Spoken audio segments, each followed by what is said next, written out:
ठीक है, अपना टॉपिक है भाई कैपिलरी राइज। इसमें हम लोग डिराइव करेंगे फॉर्मूला कैपिलरी राइज या फिर कैपिलरी फॉल के लिए। ठीक, तो हमारे पास एक ट्यूब है जिसको हम लोग क्या बोलते हैं, कैपिलरी ट्यूब। ठीक, क्या बोलेंगे, कैपिलरी ट्यूब। इसको हमने डिप किया है किसमें, एक बकेट में जिसमें कोई फ्लूइड भरा हुआ है। ठीक,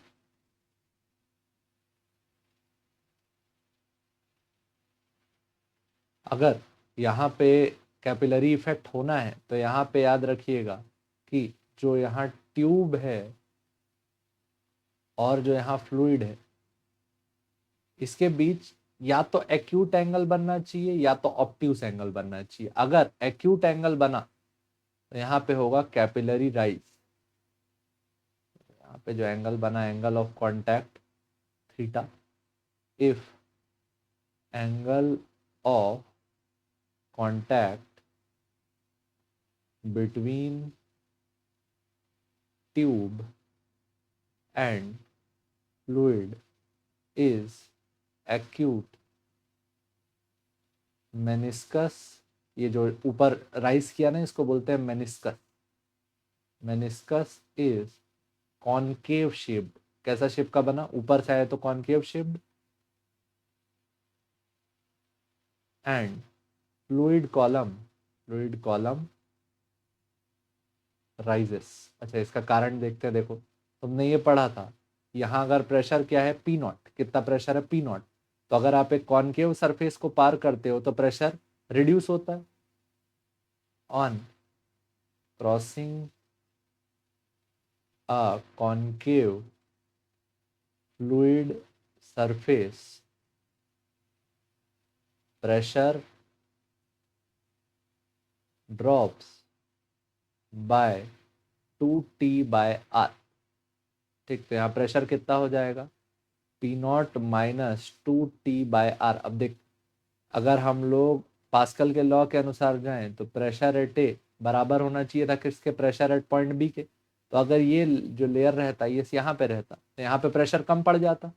तो यहाँ पे प्रेशर कम पड़ने के कारण जो लिक्विड है वो फ्लो करके कहाँ गया, इस कॉलम के ऊपर। और लिक्विड कहाँ राइज कर गया, ऊपर, ताकि प्रेशर एट ए और प्रेशर एट बी क्या बना रहे, सेम। अब देखिए, लिक्विड का जो कॉलम है ये कितना राइज किया, एच हाइट राइज किया। यहाँ पे जो प्रेशर है ये क्या है, पी नॉट। कितना प्रेशर है, पी नॉट, एटमॉस्फेरिक प्रेशर है। बी पे प्रेशर क्या होना चाहिए, सेम। तो P A equal to P B, किसके according, according to Pascal's law. Same fluid में सेम हाइट पे प्रेशर क्या रहना चाहिए, सेम। अब प्रेशर एट ए क्या है, पी नॉट, लेकिन प्रेशर एट बी कितना होगा, प्रेशर एट बी होगा, एटमॉस्फेयर का प्रेशर था पी नॉट, सरफेस के अंदर गए तो प्रेशर कितना हो गया, P naught minus 2T/R। Just यहाँ पे ये पॉइंट सी ले लेते हैं। तो पॉइंट सी का प्रेशर कितना है, पी नॉट माइनस 2T/R। और सी से हम लोग कितना फ्लूइड का कॉलम बना लिए, एच हाइट का। तो प्रेशर एट बी क्या होगा, pressure at C plus rho g h. ठीक, फ्लूइड कॉलम में एच हाइट उड़ गया तो उसके नीचे प्रेशर कितना होता है, रो जी एच। अच्छा, प्रेशर एट पॉइंट सी क्या था, P naught minus 2T/R, where R क्या है, radius of curvature of meniscus. जो ऊपर राइज किया कॉलम, उसका रेडियस ऑफ कर्वेचर क्या है, कैपिटल आर। ठीक, प्लस क्या है, रो जी एच। और टी क्या है, surface tension of the fluid. ठीक, तो पी नॉट और पी नॉट एक दूसरे से क्या हो गए, सब्सट्रैक्ट हो गए। तो इधर आया 2T/R इक्वल टू क्या लिखे, रो जी एच। तो height of the fluid column का वैल्यू आया 2T upon capital R rho into g. ठीक, अब ये आर क्या है, radius of curvature of meniscus. लेकिन ये तो क्वेश्चन में दिया ही नहीं रहेगा, नॉट गिवन। क्वेश्चन में गिवन क्या रहेगा, small R, radius of tube. और क्या दिया रहेगा, थीटा, एंगल ऑफ कॉन्टैक्ट। तो अब ये तीनों चीजों के बीच में हम लोग एक रिलेशन जनरेट करेंगे। ये है तुम्हारी ट्यूब। ट्यूब में जो फ्लूइड है वो कुछ इस तरीके से था। यहाँ पे जो एंगल बना था, ये एंगल कितना था, थीटा। अच्छा, ये एंगल किसका है, टेंजेंट का है। यहाँ पे जो रेडियस बना, ये क्या है, रेडियस ऑफ कर्वेचर। यहाँ पे जो रेडियस बना, ये है रेडियस ऑफ द ट्यूब। ठीक, यहाँ पे अगर एक लाइन खींचूं तो ये टोटल एंगल कितना हो गया, 90 डिग्री। कितना एंगल हो गया, 90 डिग्री। ये वाला यहाँ से यहाँ तक जो दिख रहा है, ये वाला एंगल टोटल कितना है, 90 डिग्री। ठीक, तो इस यहाँ पे जो एंगल बचा, इसका नाम रख लेते हैं एक्स। तो देखो theta plus X, theta plus X equal to क्या आएगा, 90। तो एक्स का वैल्यू क्या, 90 माइनस थीटा। अब ये वाले ट्राइंगल को देखो, ये यहाँ पे, तो अगर यहाँ पे ये वाला एंगल एक्स है, कौन सा एंगल, ये वाला एंगल जो है, ये वाला एंगल कितना है, इससे बनाया, कलर चेंज कर लेते हैं ना।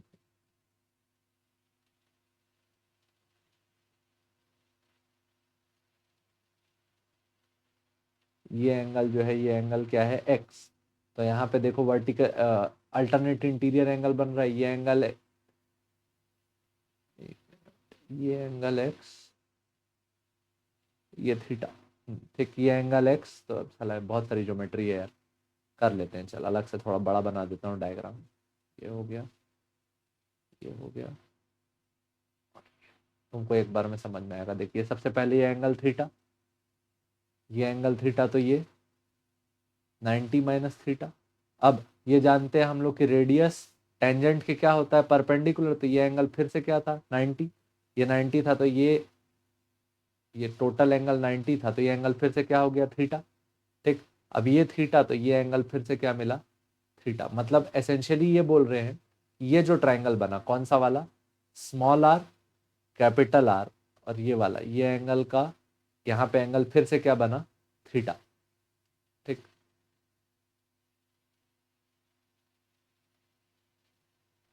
यहाँ पे एंगल क्या है, थीटा। ये रेडियस क्या है, स्मॉल आर। ये रेडियस क्या है, कैपिटल आर। तो अब इन दोनों के बीच में रिलेशन बताना है। तो एंगल के साथ वाली साइड को आप क्या बोलते हो, बेस। और एंगल के साथ जो लॉन्गेस्ट साइड है, इसका नाम हाइपोटेनियस। तो बेस और हाइपोटेनियस में कौन सा रेशियो रहता है, cos theta equal to base upon hypotenuse. Base का वैल्यू क्या है, स्मॉल आर। हाइपोटेनियस का वैल्यू क्या है, कैपिटल आर। ठीक, तो यहाँ कैपिटल आर का वैल्यू क्या आया, small R by cos theta. ये रिलेशन आप चाहे तो सीधे याद कर सकते हैं। ठीक, इसमें कैपिटल आर क्या है, radius of curvature. Small R क्या है, radius of tube, radius of tube. इसको रिप्लेस कर देते हैं, वो अपना जो फॉर्मूला आया था, फॉर्मूला क्या आया था, H equal to 2T upon R rho g. H equal to 2T upon क्या लिखे थे, capital R rho g. Capital R का वैल्यू क्या, 2T upon small R upon cos theta into rho into g. Cos theta ऊपर गया, तो capital H का value यहाँ से आया 2T cos theta upon small R rho into G. ये आया आपका कैपिलरी राइज। क्या आया, कैपिलरी राइज।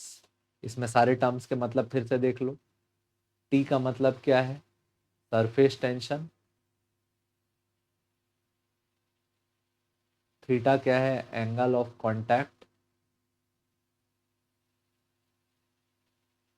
आर क्या है, रेडियस ऑफ ट्यूब। रो क्या है, density of fluid, density of fluid. ये हो गया कैपिलरी राइज। और ये ऊपर कब आता है, याद रखना, जब angle of contact, if angle of contact is acute concave meniscus, concave meniscus बनेगा। ठीक, एंगल ऑफ कांटेक्ट कैसा रहे, एक्यूट, और कॉनकेव मेनिस्कस बने, तब यहाँ पे फ्लूइड कहाँ आएगा, ऊपर चढ़ेगा कॉलम में। ठीक, लेकिन इसी की जगह if angle of contact, if angle of contact is obtuse, angle of contact कैसा हो जाए, ऑब्ट्यूज हो जाए, तो उस केस में जो कैपिलरी राइज है वो राइज नहीं होगा, वो क्या हो जाएगा, कैपिलरी फॉल। यानी कि जो फ्लूइड है वो उस साइड से भी क्या चले जाएगा, नीचे। ये कब होगा, if theta is obtuse, angle greater than क्या हो, 90 डिग्री। 90 डिग्री से बड़ा एंगल होने पे कैपिलरी क्या देखने मिलेगा हमको, कैपिलरी फॉल इज ऑब्जर्व्ड। यहाँ पे देखो जो मेनिस्कस बना हो कैसा है, meniscus is convex. Convex meniscus के केस में ऐसा बनेगा। और यहाँ पे भी जो फॉल आया, ये जो फॉल आया, फॉर्मूला वही रहेगा, H equal to 2t cos theta upon small r rho g. देखो बस ये अपने आप चेंज हो जाएगा साइन। अगर थीटा का वैल्यू तुम 90 डिग्री ज़्यादा रखते हो तो कॉस थीटा का वैल्यू नेगेटिव आता है, ग्राफ से चेक कर सकते हो। कॉस थीटा का वैल्यू कैसा आता है 90 ज़्यादा में, नेगेटिव। कॉस थीटा ग्राफ ऐसा चलता है, ये 0.90 है, नेगेटिव आया, इसका मतलब ये जो कैपिलरी इफेक्ट है वो कैसा हो गया, नेगेटिव, फ्लूइड नीचे चला जाएगा। ठीक, तो ये दो बातें याद रखना। क्या क्या याद रखोगे, फॉर्मूला सेम है, अगर थीटा 90 से ज़्यादा रहा तो कॉस थीटा नेगेटिव हो जाता है, और इस केस में हम लोग को क्या देखने मिलता है, capillary fall instead of capillary rise. और इस केस में मेनिस्कस कैसा रहता है, कॉन्वेक्स। इसको ना सम अप कर लेते हैं। अगर थीटा आपका 0 से बड़ा, 90 से छोटा, तो यहाँ पे क्या मिलेगा आपको, concave meniscus, capillary rise, capillary rise. Theta का वैल्यू अगर 90 से बड़ा तो यहाँ आपको क्या मिलेगा, कॉन्वेक्स मेनिस्कस और कैपिलरी फॉल। लेकिन दोनों ही केस में जो फॉल या राइज रहेगा उसमें फॉर्मूला क्या रहेगा, 2t cos theta upon small r रो और g। तो जो कैपिलरी राइज या फॉल है वो किस पे डिपेंड करता है, surface tension, angle of contact, radius of tube और डेंसिटी ऑफ फ्लूइड।